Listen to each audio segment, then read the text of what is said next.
নমস্কার, জয় শ্রীকৃষ্ণ। বন্ধুরা, ধন সম্পত্তি একেবারে উদলবে কিভাবে? অক্ষয় তৃতীয়ার দিন তুমি যদি এই জিনিসগুলো করতে পারো, কি করবে? একটি পুঁটলি তৈরি করবে, গোল্ডেন পুঁটলি। হ্যাঁ, মানে কাপড়টা নিতে হবে দশকর্মার দোকান থেকে, বলবে গোল্ডেন কালারের, সেরকম একটা পুঁটলি তৈরি করো। পুঁটলির ভেতরে মা মহা অষ্টলক্ষ্মীর নামে তোমরা 8টা জিনিস রাখবে।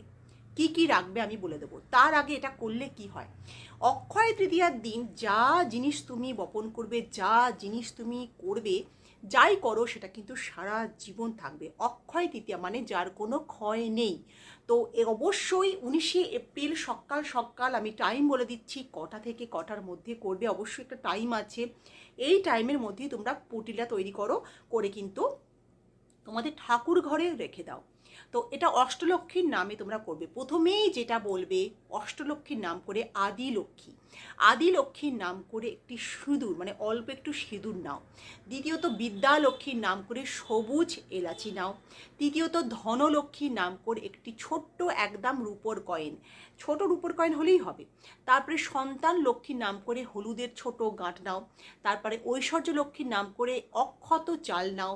দেন যেটা বলবো, বীর লক্ষ্মীর নাম করে অল্প একটুখানি, একটা কি দুটো, একটা হলেও হবে, সুপারি নাও। তারপরে হচ্ছে আবারও বিদ্যালক্ষ্মীর নাম করে একটা ছোট কোমলের গাঁট নাও, এবং ধনলক্ষ্মীর নাম করে ধনিয়ার বীজ রাখো। এইভাবে 8টা জিনিস তোমরা সংগ্রহ করে সেখানে তোমরা এই পুঁটলির ভেতরে কিন্তু রেখে দাও। কোথায় রাখবে? তোমার ঠাকুর ঘরে। 19 এপ্রিল রবিবার এটা তুমি রেখে দাও। সময় হচ্ছে সকাল 6:30 থেকে 10:30টার মধ্যে এই জিনিসটা কিন্তু তোমাকে সম্পূর্ণ করে ফেলতে হবে। অবশ্যই স্নানাদি সেরে এটা কিন্তু তোমাকে করতে হবে।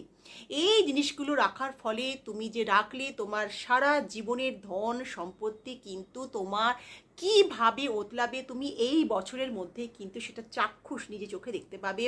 কিভাবে ধন সম্পত্তি তোমরা পাবে, ধন সম্পত্তি সারা জীবন যেটা তুমি উপায় করলে, সারা জীবন যেটা তুমি নিলে, সেটা কিন্তু তোমার কাছে থেকে যাবে, সেটার কোনো ক্ষয় হবে না। এটা অবশ্যই করবে। 19 এপ্রিল রবিবার যে টাইমটা বললাম সেই টাইমের মধ্যে করার চেষ্টা করো।